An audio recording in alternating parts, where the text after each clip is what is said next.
Olá, amigos do canal Videira Espírita, sejam todos bem-vindos. Meu nome é Thelma Marieta e estamos aqui reunidos para darmos continuidade ao estudo da obra Renúncia.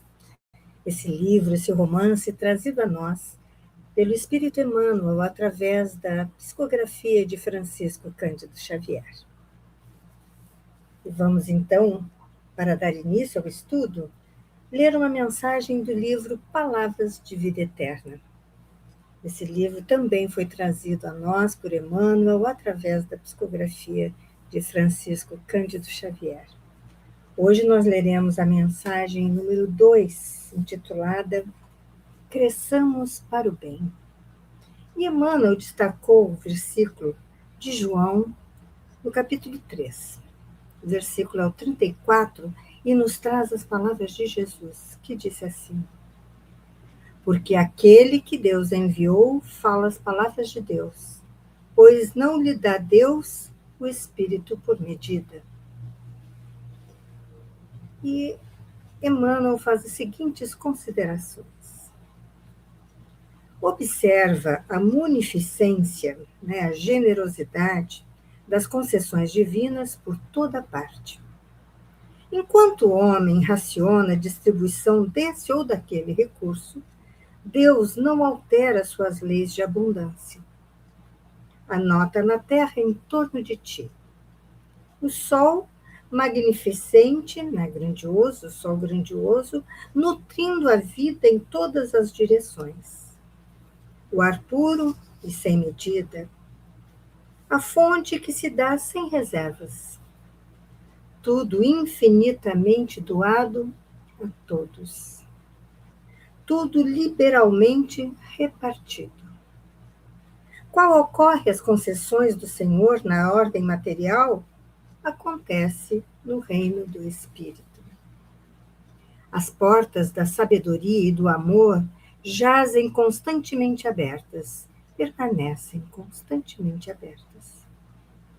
Os tesouros da ciência e as alegrias da compreensão humana, as glórias da arte e as luzes da sublimação interior são acessíveis a todas as criaturas. No entanto, do rio de graças da vida, do rio de dádivas da vida, cada alma somente retira a porção de riquezas que possa perceber e utilizar proveitosamente. Estuda, observa, trabalha e renova-te para o bem. Amplia a visão que te é própria e auxilia os outros, ajudando a ti mesmo. Recorda que Deus a ninguém dá seus dons por medida. Contudo, cada alma traz consigo a medida que instalou no próprio íntimo para a recepção dos dons de Deus. Estuda, observa, trabalha e renova-te para o bem. Estão aí conselhos, instruções, orientações do nosso benfeitor Emmanuel. Vamos orar?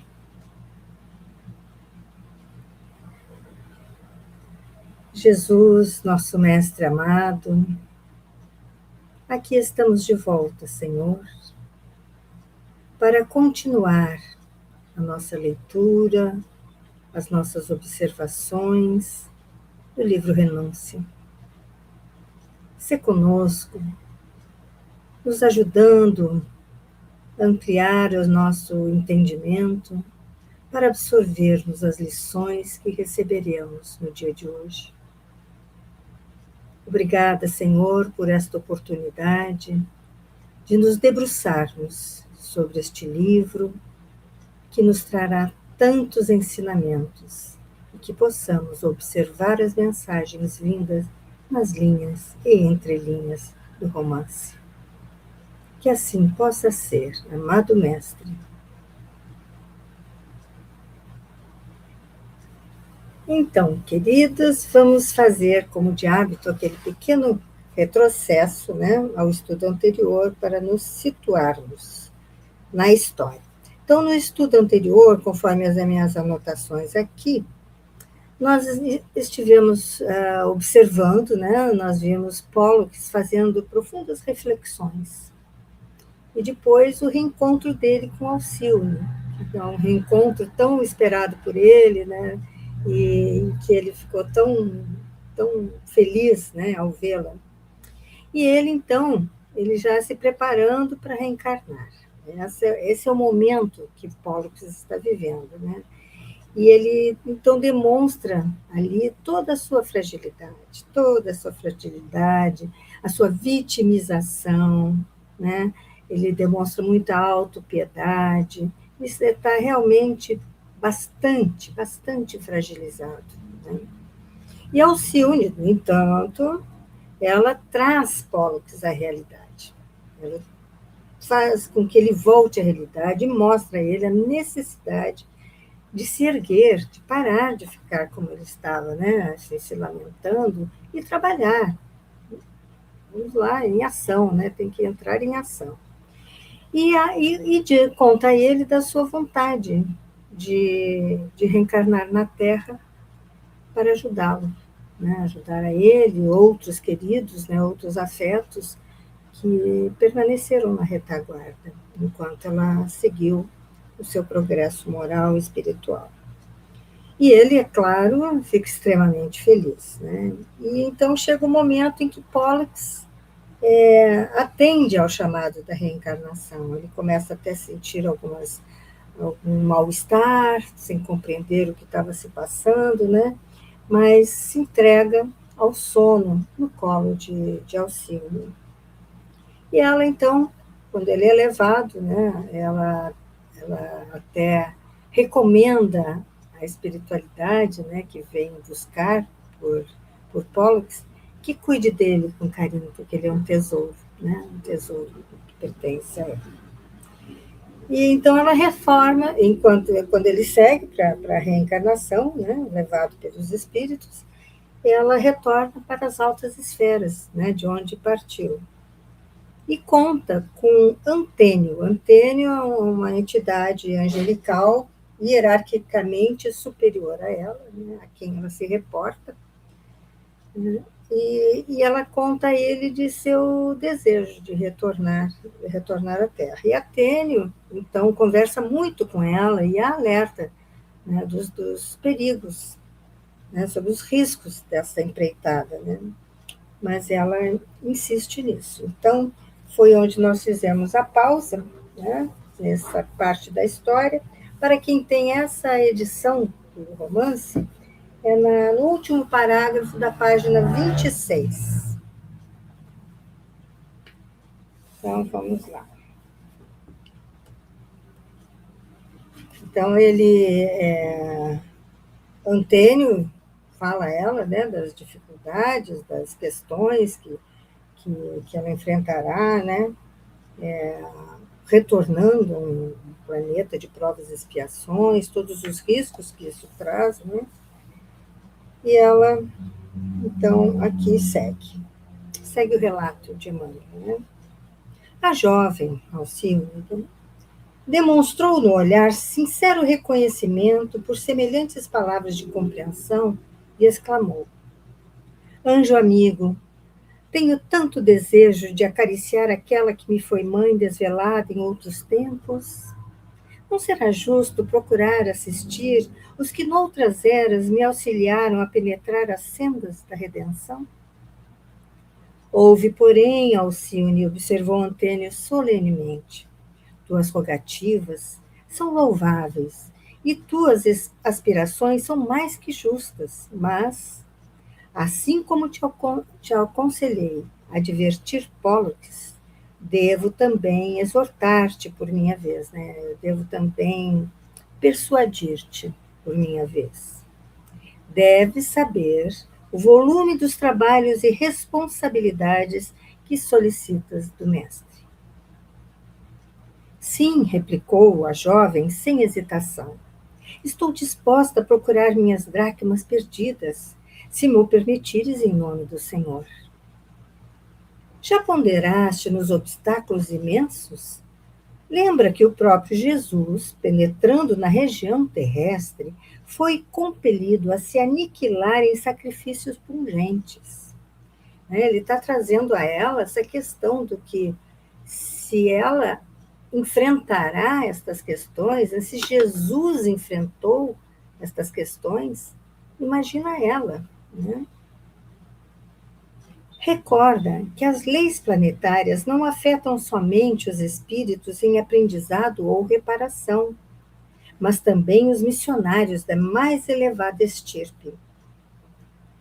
Experimentarás, aqui ele está alertando mesmo, né? Experimentarás, dando certeza. Igualmente, o esquecimento, né? O ouvido transitório. E, embora não tanto agravados em virtude das tuas conquistas, sentirá o mesmo desejo de compreensão e a mesma sede de afeto que palpitam nos outros mortais. Você enfrentará as mesmas necessidades, por mais que você tenha progredido, né? Você sentirá o desejo, né? De compreensão. Não serão tão graves, porque ela já conquistou, né? Ela já conquistou muitas virtudes, mas ainda acontecerá. Para esclarecimento desses problemas, minha querida, o mestre deixou à comunidade dos discípulos profundos ensinamentos no Evangelho. O mundo, representado por maus sacerdotes e falsos doutores, buscou tentar o próprio Jesus. Já meditastes na tua aproximação de Pollux, investida num corpo de carne? Você já parou realmente para pensar, Alcione? É isso que ele está dizendo. Sabemos que Pollux parte com deveres de suma importância em função da coletividade. E tu te sentes preparada para neutralizar a poderosa lei da atração das almas? Não o digo no sentido de preocupações subalternas, mas ponderando a grandeza dos seus sentimentos afetivos em relação à grandeza mais sublime das obrigações assumidas para com Deus. Terás ânimo para lhe ouvir no mundo os rogos amorosos, mantendo-o no seu posto incólume e sobranceiro à solidão de si mesmo? Ele precisa ficar só. Você terá condições de ouvir as coisas, né? As solicitações amorosas, né? E mantendo lá onde ele tem que ficar? Ele precisa, Pollux precisa estar só. Né? Sem dúvida, a lei terrestre te encherá de desejos e te induzirá a considerar a possibilidade de proporcionar-lhe filhos afetuosos, em obediência aos seus princípios naturais. Além disso, teus afetos de outras épocas, como, por exemplo, os que te foram pais amorosos, né, a mãe, que ela tanto sente vontade de estar por perto, né, receberão a palma de lutas ásperas e agudas provações. A senda de quase todos os teus amigos está semeada de espinhos, que eles próprios plantaram no seu desapego à misericórdia do Todo-Poderoso.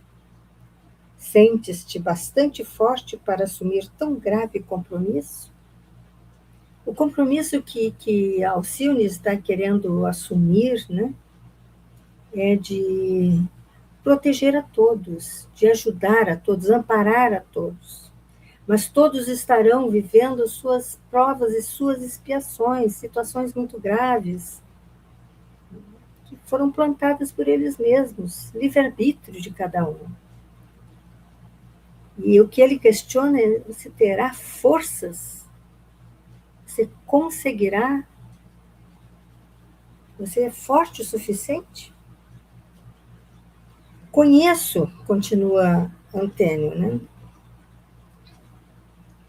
Conheço numerosos irmãos que, depois de pedirem missões arriscadas como esta, voltaram onerados de 1000 problemas a resolver, retardando assim preciosas aquisições.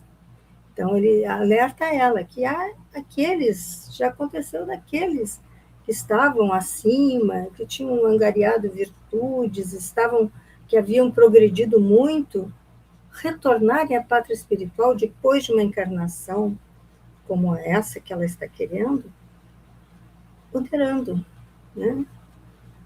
Com mil questões a resolver. E Alcione, então, segue aqui. Conheço a gravidade da minha decisão, esclareceu a jovem com muita humildade. Mas sabendo-me fraca pelo muito que amo, espero que o Senhor me fortaleça nos dias de sombra e aflição. Pela cruz que sua magnanimidade aceitou em nosso benefício na terra, rendo-me à sua augusta vontade, mantendo, contudo, minha sincera rogativa. Eu mantenho meu pedido, Antênio, mestre, né? Mas conto com a sua ajuda, com seu amparo, com seu socorro nos momentos em que eu estiver frágil. Antênio contemplou-a tomado de nobre admiração e sentenciou: louvo os teus propósitos firmes, e sei que tua poderosa confiança no Cristo é penhor sagrado de vitória. Mas devo ainda lembrar-te de que a situação terrestre dos que se propõem ao serviço legítimo da virtude, ainda e sempre, é inçada de sofrimentos atrozes. Não desconheces que nessas missões sublimes a criatura disputa o direito de acompanhar o Mestre em seus passos divinos.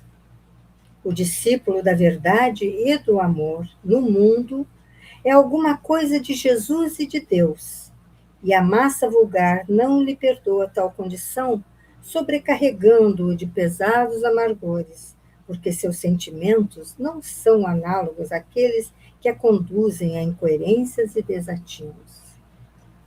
Não poderá haver acordo entre a virtude e o pecado. E como o pecado ainda domina o mundo, a tarefa apostólica em seus trâmites será sempre um doloroso espetáculo de sacrifício para as almas comuns. Todos os que seguiram Jesus foram obrigados a identificar o destino com o sinal do martírio. Os que se não desprenderam da terra, crucificados nas dores públicas, retiram-se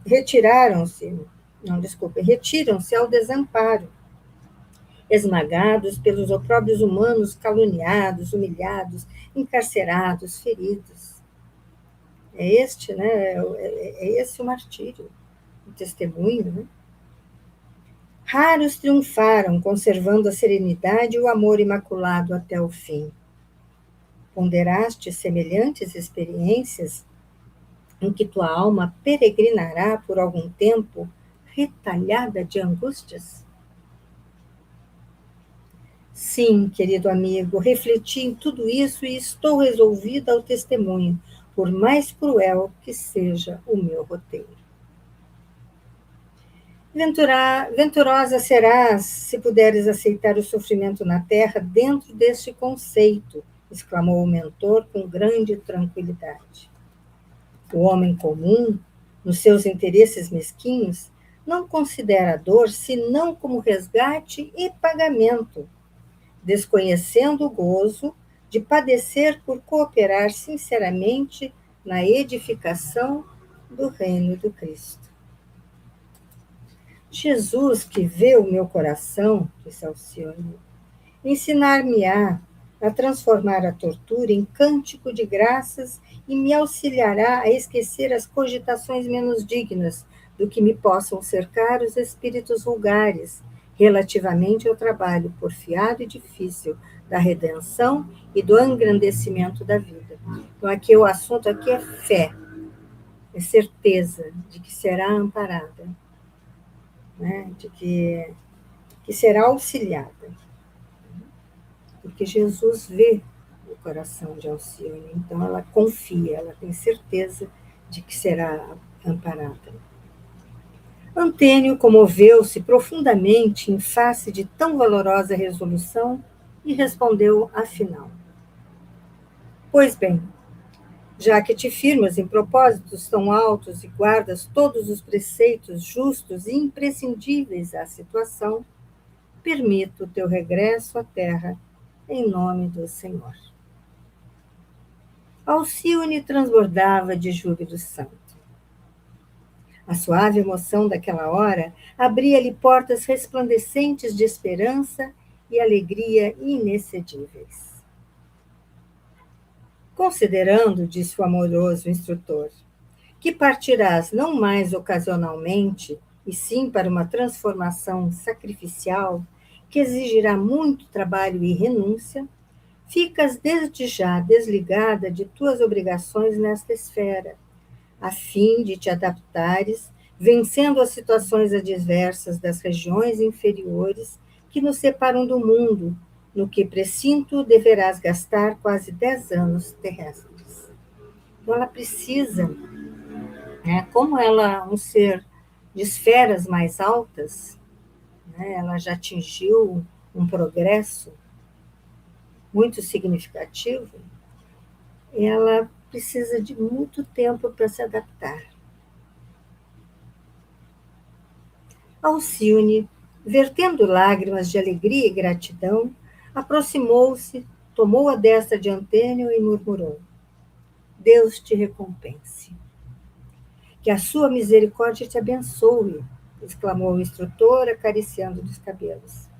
Seguir-te-ei daqui com as minhas preces, esperar-te-ei confiante na vitória futura. A criatura amada de Pólux ainda se conservou no templo até o fim do dia.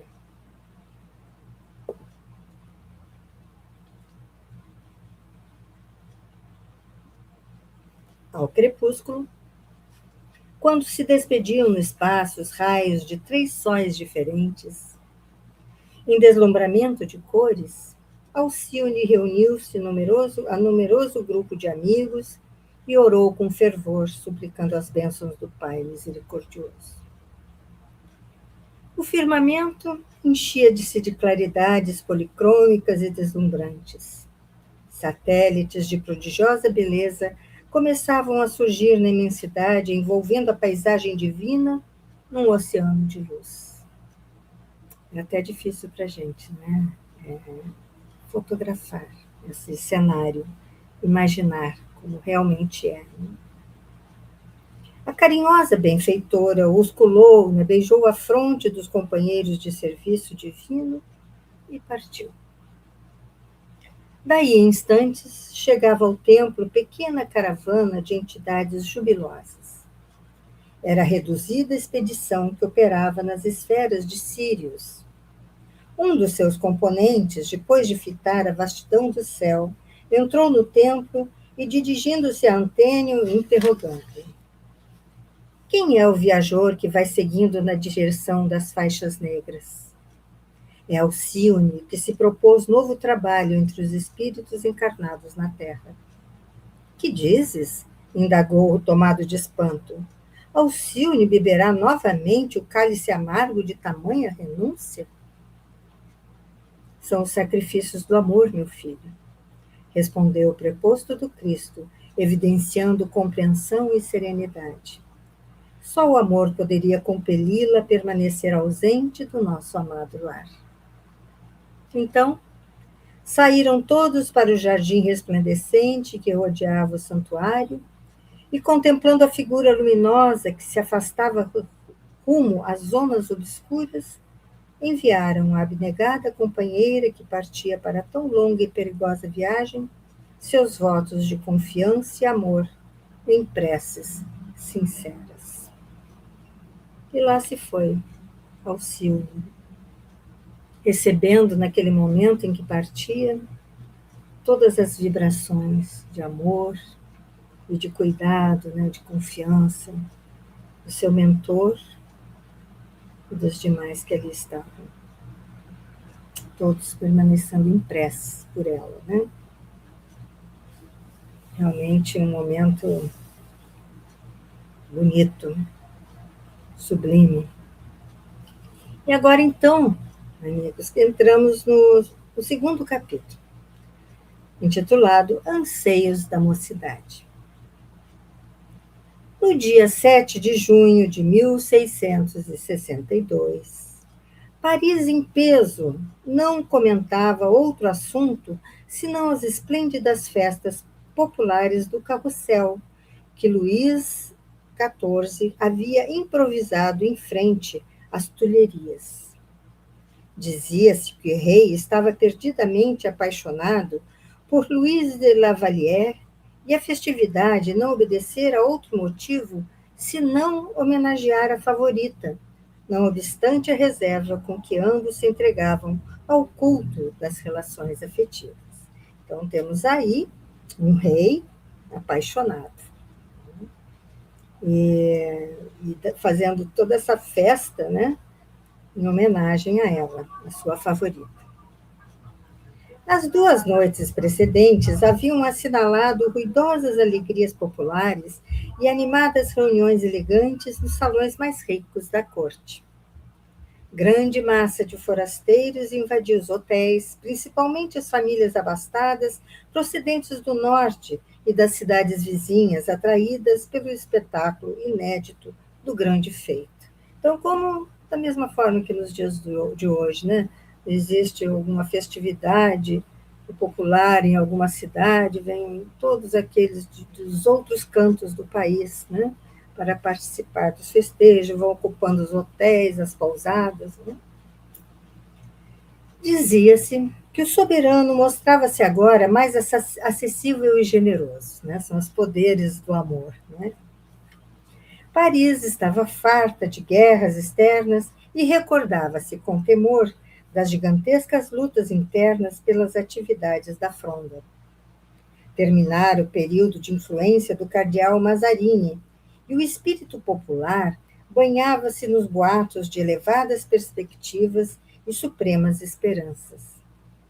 A cidade inteira aguardava ansiosamente largos benefícios públicos e novas instituições.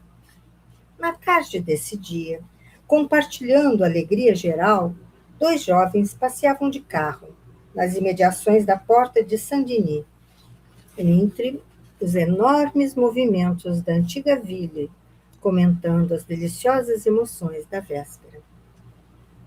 A viatura, muito leve, seguia-se harmoniosamente o trote de soberbo cavalo normando, cujas rédeas eram manejadas com mestria por Cirilo Davenport, tendo ao lado a jovem Susana Duchesne, sua prima graciosamente trajada ao sabor da época.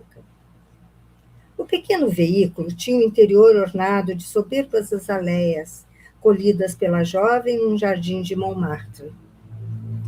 O jovem par havia empreendido a excursão desde o meio-dia. Susana visitara 2 famílias importantes de suas relações, buscando rever antigas amizades.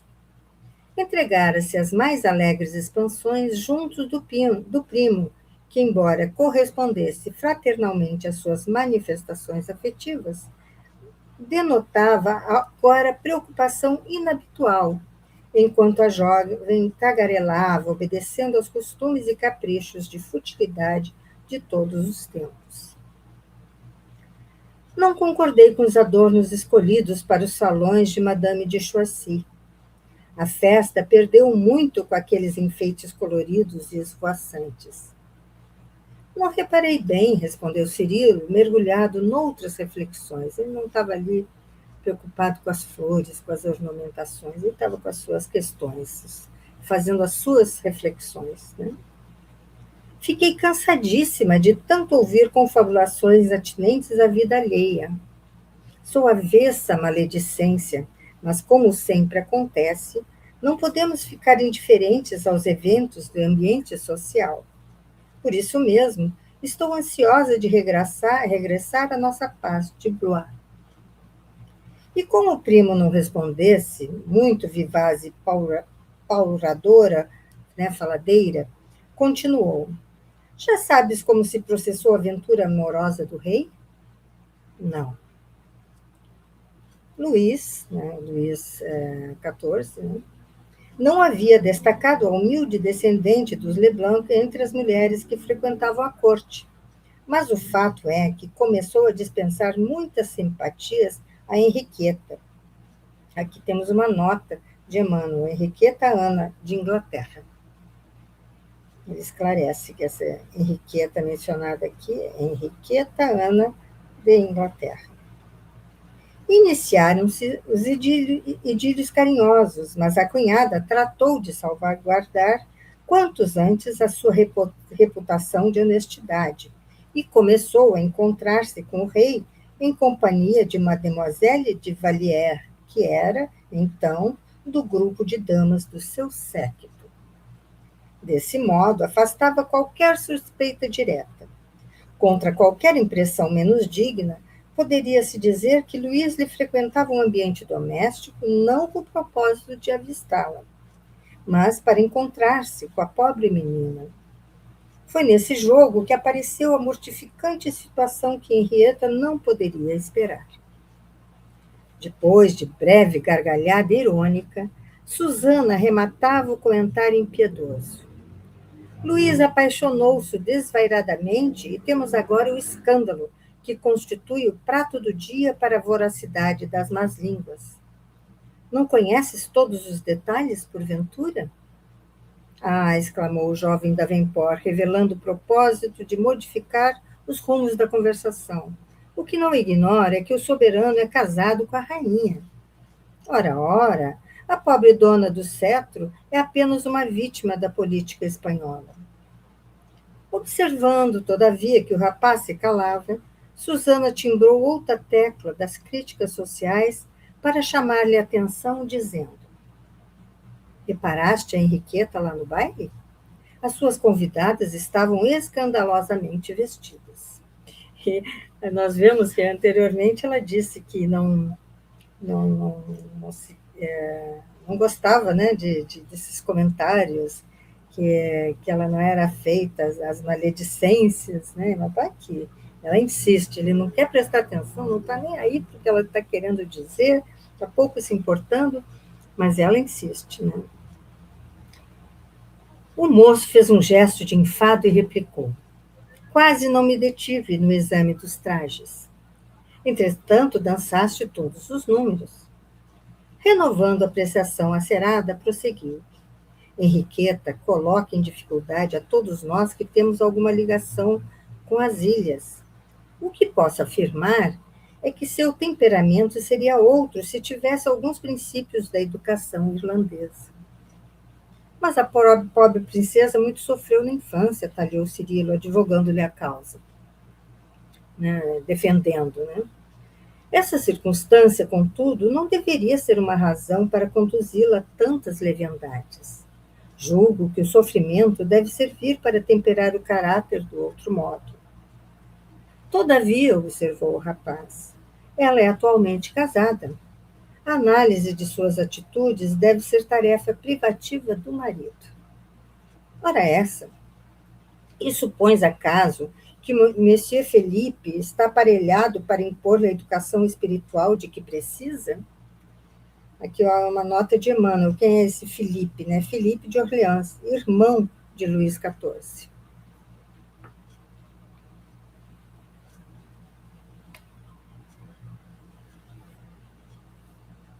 Quem sabe? Esta resposta, dada em tom de profundo desinteresse, desautorizava qualquer discussão neste particular.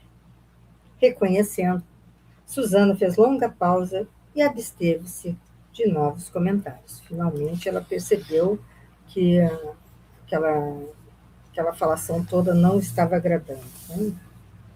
Não se importava com aquelas coisas, com aquelas futilidades que ela estava trazendo. E as maledicências, né, que ela disse que não gostava, mas estava exercendo.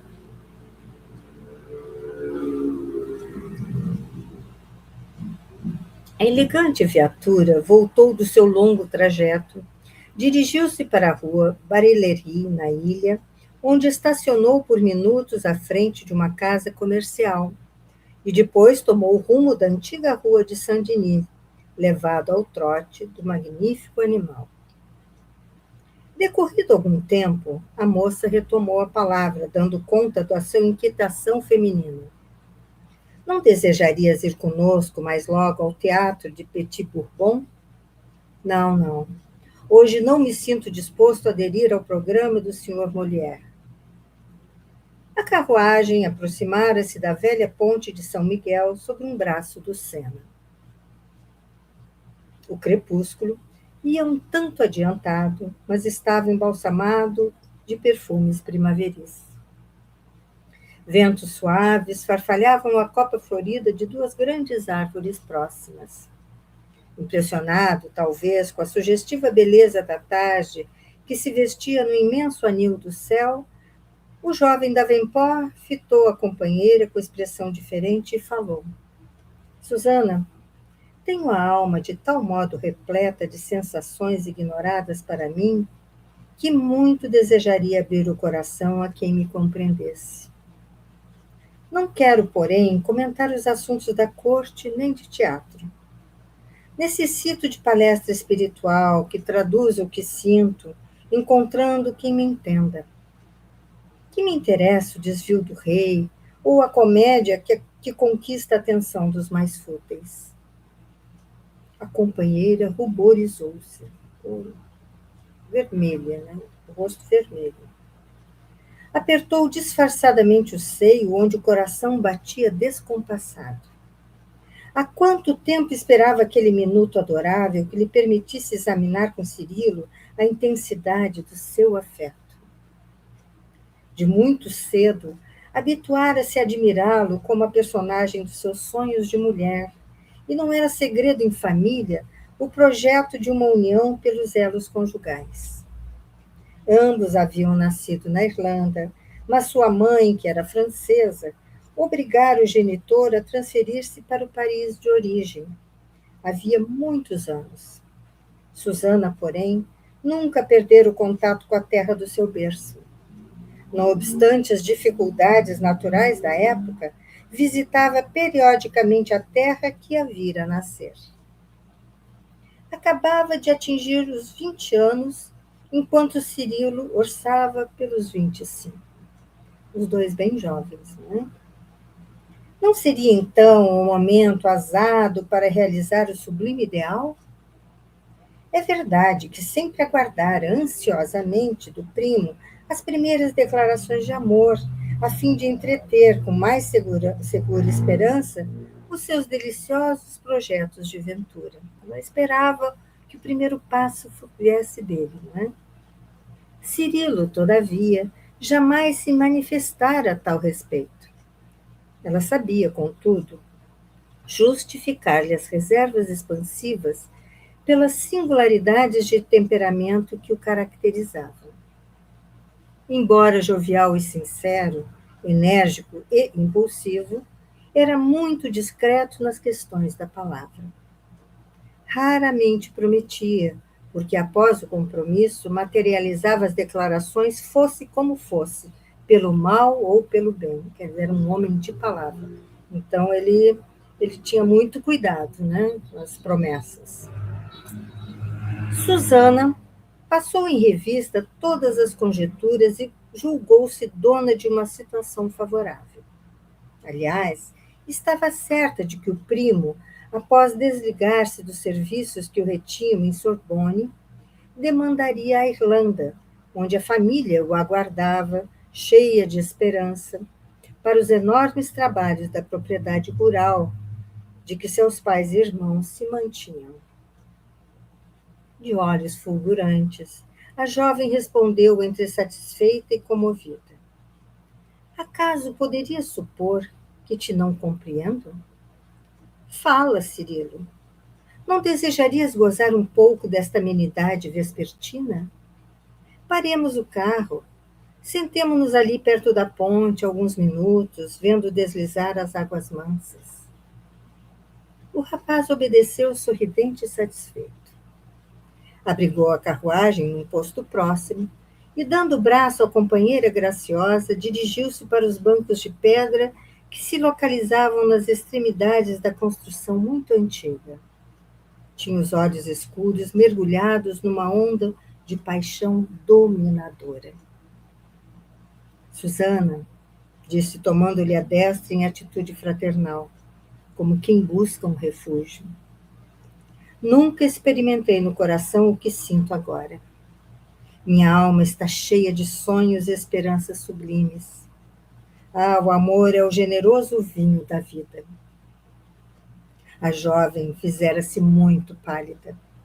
Deveria ser aquele o minuto decisivo do seu destino. Certamente, Cirilo lhe revelaria os propósitos mais íntimos, falaria do sonho dourado de suas esperanças de moça. Casar-se-iam muito breve. Buscariam a felicidade, abandonariam a França pela Irlanda a fim de cultivarem a aventura conjugal no âmbito de cariciosas tradições familiares. Mergulhada em formosas visões, seus olhos brilhavam de intenso júbilo, enquanto o jovem Davenport continuava. Ela viajou, Jalinda, já imaginou mil coisas, mil venturas com ele, não é? Edificar um ninho doméstico, ter filhos que nos acariciem e garantam a aventura, não será o ideal mais nobre da vida? Susana Duchesne apertou-lhe a mão com mais carinho, desejou com ânsia enlaçar-lhe o busto no impulso de sua afeição desvairada, beijar-lhe repetidamente a formosa cabeleira. Sentia-se estonteada de alegria e de esperança, mas ainda não havia acordado de sua visão fantástica quando ele perguntou fraternalmente, depois de uma pausa mais longa. No entanto, dar-se-á que ela me corresponda com igual paixão? Ela?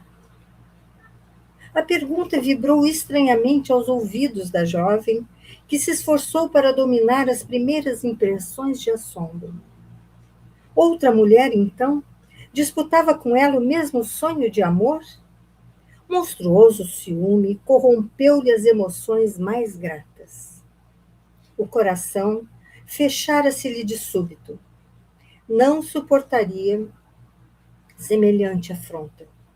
Lutaria pela posse de Cirilo até o crime ou até a morte.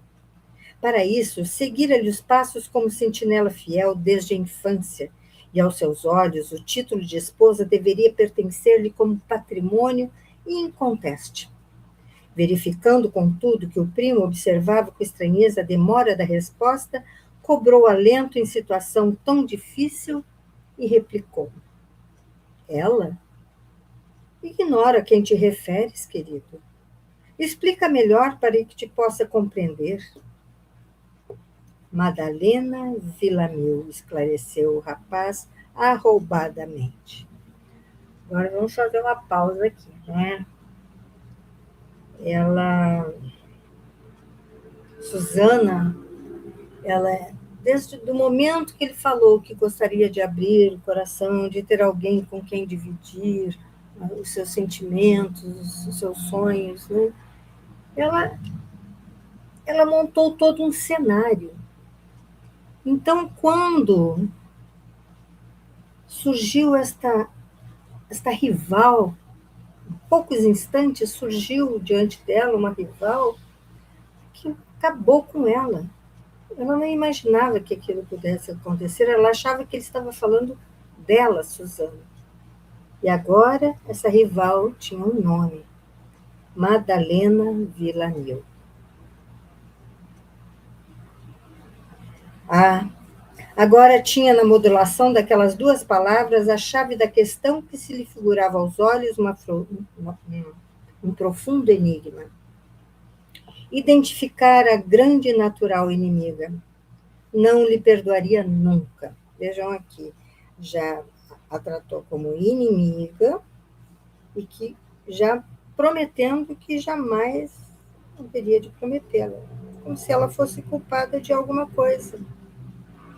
Né? Então, nós vemos aqui primeiro esse sentimento dos ciúmes, né? Os ciúmes corrói a alma. O ciúme e a inveja. Ciúme e inveja são sentimentos que quem não os conhece, deve pedir, implorar para nunca os conhecer, porque eles são aniquiladores. E ela já está tomada de ciúmes, né?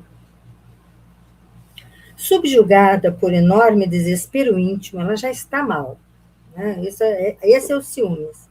Né? Ele já destruiu. O que até há poucos instantes ela estava enlevada, toda serena, buscando até um júbilo, né? Aquele momento, os dois ali sozinhos conversando, ela de braços dados com ele. De repente, o ciúmes entrou e transformou isso tudo. Né?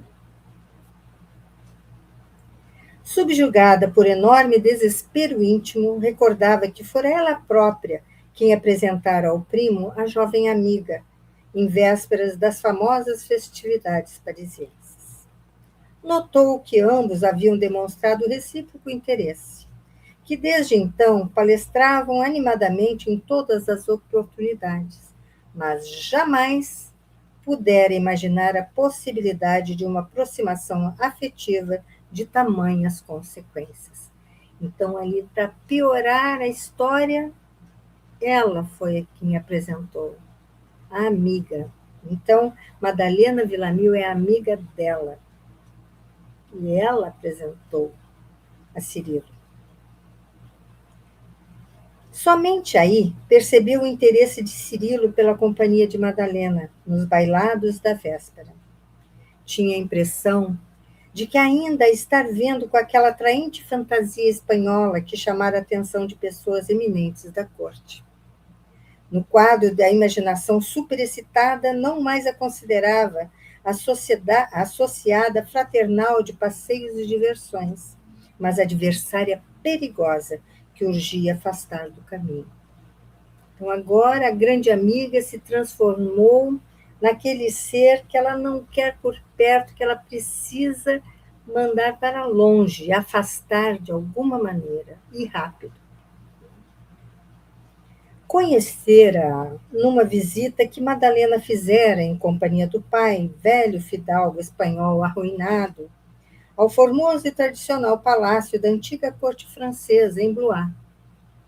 Simpatizara com seus dotes de inteligência e com as maneiras simples que lhe assinalavam as atitudes. E seu genitor, Jacques Duchesne d'Avanport, manifestara pela jovem espontânea admiração e sinceridade e sincera amizade.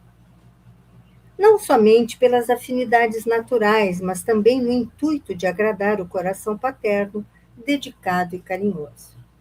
Susana, desculpa, eu fiz a pontuação errada aqui, vai dar um sentido errado à frase. Vou retomar. Não somente pelas atividades naturais, mas também no intuito de agradar o coração paterno, dedicado e carinhoso, Susana afeiçoara-se a Madalena com singular interesse. Ela e sua irmã, Carolina, nas constantes viagens a Paris, visitavam-na frequentemente em sua residência de Santo Honorato e sentiam prazer na sua companhia alegre e inteligente.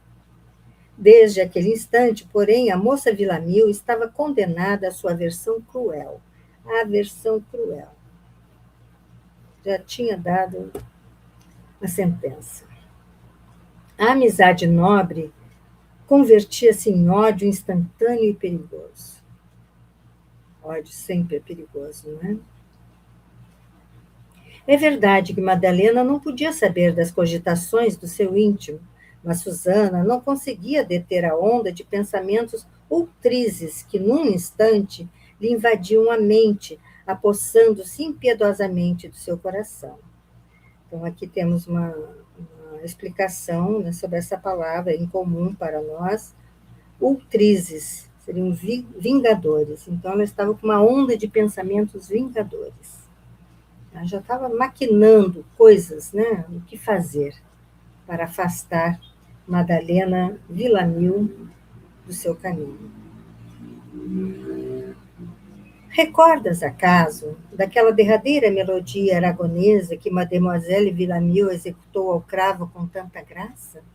Perguntou o jovem, alimentando as próprias reminiscências. Excessivamente pálida, esforçando-se por disfarçar a intensa emoção que a dominava, a moça fixou em Cirilo o olhar enérgico, orgulhoso e replicou: exigências do nome? desculpa, eu pulei aqui. Orgulhoso, e replicou: mas isso é infantilidade da tua parte. Ela chamou a atenção de Cirilo. Francamente, sempre considerei refinado o teu senso artístico. Madalena, de maneira alguma, pode corresponder às exigências do teu nome e da tua posição.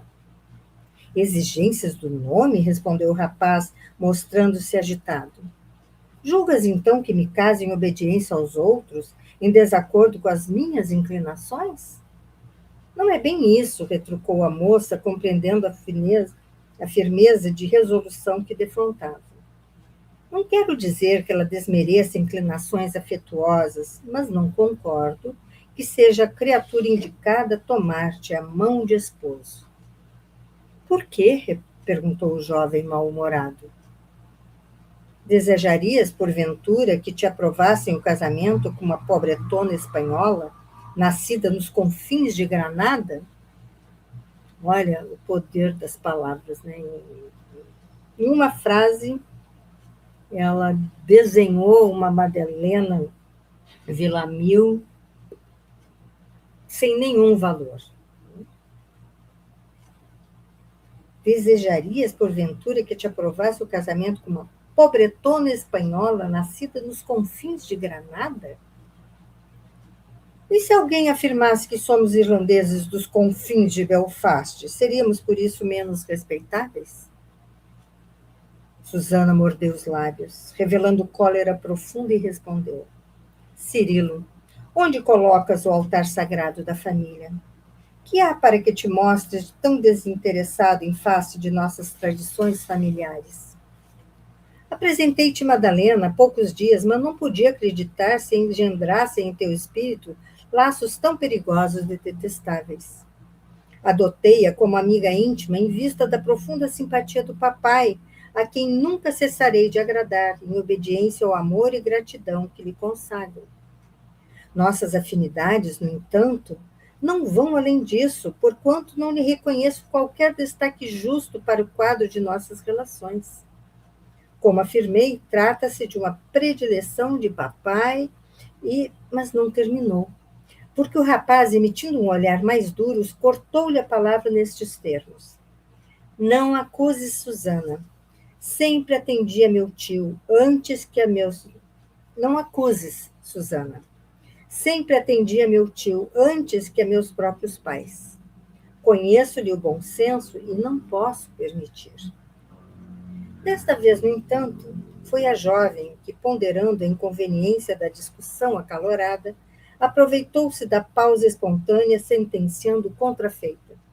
Ora, Cirilo, acalma-te. A irritação impede qualquer entendimento mútuo. Fixou-o com disfarçada angústia. Agora que sentia tão profundamente ameaçados os seus sonhos de felicidade, achava-o mais belo que nunca. Em outras ocasiões, conservava a esperança, mas não experimentava tantos zelos. Não era Cirilo seu ideal? Que poderosa atração a retinha encarcerada no seu sonho de ventura, sem energias para renunciar a favor da outra que lhe ocupava o coração sincero. Sentiu que forte emoção lhe afetava as fibras mais íntimas e com dificuldade afogava o pranto no peito opresso, receando chorar diante do primo engolfado em graves pensamentos. Cirilo, disse com um tono mais delicado na voz. Resolveu mudar o tom, né? Não te agastes comigo. Quero auxiliar-te fraternalmente. O rapaz comoveu-se com a mudança súbita e respondeu: Sim, conto com a tua boa vontade de sempre. Ajuda-me a refletir. Necessito orientar e fortalecer meu espírito. Não posso dizer que esteja absolutamente certa das minhas apreciações, exclamou, fundamente modificada em sua primeira atitude. Mas precisarás refletir com mais calma. O pai de Madalena é um nobre espanhol arruinado, que se incompatibilizou com os elementos mais influentes da corte de França. Aqui está, em Paris, há muito tempo em sérias dificuldades financeiras, não obstante ter vindo no séquito da rainha. Já conheço Dom Inácio Ortegas Villamil, esclareceu o rapaz solícito. Estivemos juntos no carrossel anteontem, à noite. Não duvido que se trate de um homem pobre, mas é bastante simpático e portador de temperamento expansivo que me agradou muitíssimo. Mas é um fidalgo sem fortuna, cuja situação é francamente condenável, pois perdeu-a nas dissipações da vaidade e do jogo, segundo consta em nossas rodas mais íntimas. Quanto a isso, precisamos ampliar nossa compreensão da vida, temperou o rapaz convictamente. Meu pai, como não ignoras, não fez excessos nem arriscou dinheiro em aventuras. Entretanto, conta hoje com reduzidíssimos recursos devido a perseguições religiosas desencadeadas na Irlanda. Susana compreendeu que toda argumentação naquele momento lhe desfavorecia as pretensões e propósitos mais ardentes. Dom Inácio acrescentou com velada ironia: não poderia nem mesmo cogitar da concessão de um dote à filha. Nunca me casarei visando a um dote, Susana. A moça escondia a muito custo seu rancor, mas ponderou ainda. Pois trata-se de questão muito importante, e talvez venha a ser por isso mesmo que Madalena recusa ceder aos teus caprichos juvenis. Como assim? Interrogou o impressionado pela maneira como foram pronunciadas tais palavras. Talvez ignores, disse ela resoluta, como quem guarda os trunfos do jogo para o fim, que a tua eleita está prometida, por decisão dos pais, ao seu primo Antero de Oviedo Villamil, que cresceu ao seu lado como irmão. Desta vez foi Cirilo a esboçar atitude de estranhado assombro. Sem poder dominar-se, profundo rancor se apossou dele. O ciúme que devastava a jovem duchesse apuava-lhe agora o coração. Agora era ele, ferido pelos ciúmes. Será crível? Perguntou lívido, perguntou pálido já. Sim, disse a moça, gozando com a sua amargura íntima. Dom Inácio, dizem, há quase 2 anos, vive à custa do rapaz que não se entregou a tal sacrifício sem um propósito deliberado. É sabido que a prima constitui o seu sonho de amor, não obstante Madalena pareça insensível a esse afeto. O fato incontestável, todavia, é que a família Villamil está totalmente empenhada nesse débito de graves proporções. E aqui, com as intrigas que Susana começa a criar, vamos fazer a nossa pausa.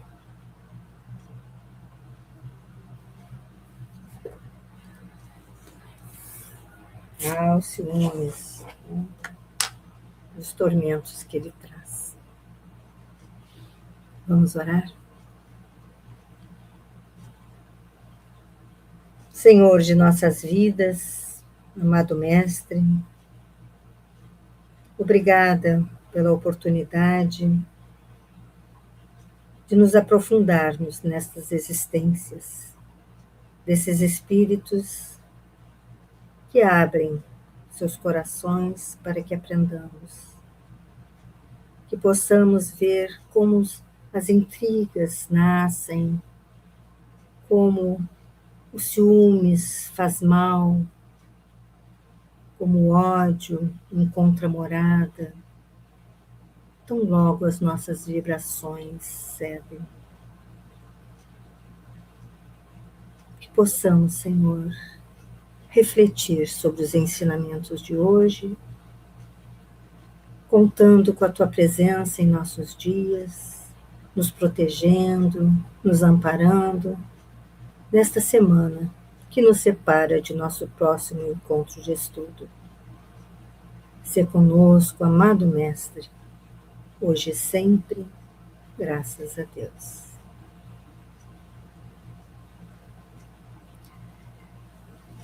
Então, amigos queridos, aqui encerramos o estudo de hoje, no livro Renúncia, e o retomaremos na próxima semana, se Deus assim permitir, e que fiquemos na paz do nosso Mestre Jesus. Até lá.